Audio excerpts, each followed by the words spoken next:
पाहणं जरूर जरूर।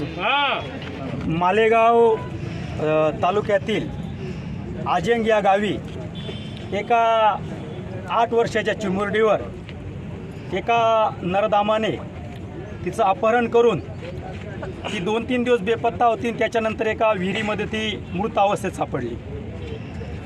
मुलगी ही आजेंग गावाला तिचं म्हणजे तिचं मामाचं गाव आहे आणि चंदनपुरी हे तिचं वडिलांचं गाव आहे, म्हणजे तिचं चंदनपुरी हे मूळ गाव आहे। आजेंगला गेल्या 4 दिवसापासून आम्ही त्या मुलीला न्याय मिळावा याच्यासाठी आम्ही त्या ठिकाणी रास्ता रोको करतोय, उपोषण करतोय।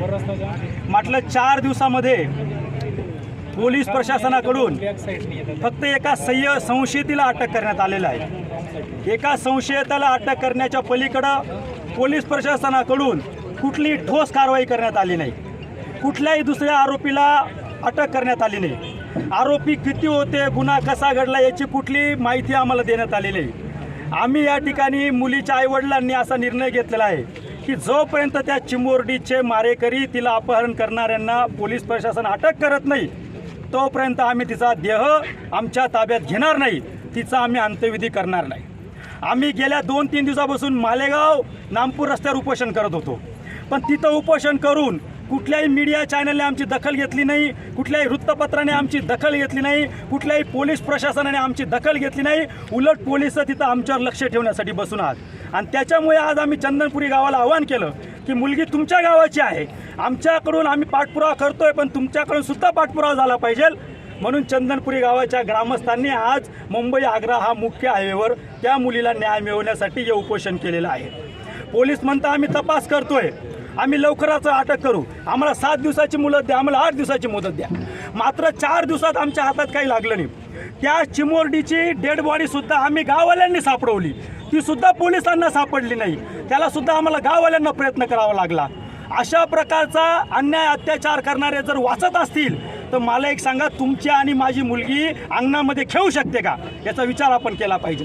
आमचा कोणाला त्रास देण्याचा हेतू नाही, आमचा कायदा आणि सुव्यवस्था बिघडवण्याचा हेतू नाही। आमचं फक्त एवढंच म्हणणं आहे की पोलीस प्रशासनाला जे आमच्याकडून सहकार्य लागेल ते आम्ही करायला तयार आहेत, पण या 8 वर्षाच्या चिमुरडीवर अत्याचार करून गेल्या 4 दिवसापासून हे कुत्रे मोकाट फिरतायत, त्या कुत्र्यांना पोलिसांनी ताब्यात घ्यावं। आम्हाला खोटं आश्वासन, खोटी सहानुभूती देऊ नये, आमच्या चिमुरडीला न्याय मिळावा हीच आमची अवस्था आहे। 4 दिवसामध्ये कोणी आमची दखल घ्यायला आलं नाही, पोलीस आले नाही, प्रशासन आलं नाही, तहसीलदार नाही, कोणी वरिष्ठ अधिकारी नाही। आम्ही आमच्या पद्धतीने भांडतो आहोत।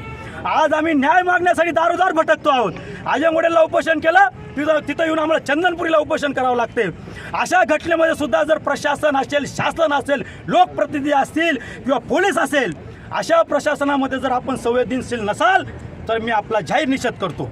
आणि जोपर्यंत आपण या मुलीच्या मारेकऱ्यांना, हत्येकऱ्यांना आपण सापडत नाही तोपर्यंत न्यायासाठी लढाई आम्ही लढू आणि या मुलीला न्याय देण्याचा आजेंग, वडेल, चंदनपुरी आम्ही सर्व गावं या ठिकाणी प्रयत्न करू आणि त्या चिमुरडीला मात्र आम्ही न्याय देऊ। त्या नरधामाला फाशी, नरधामाला फाशी।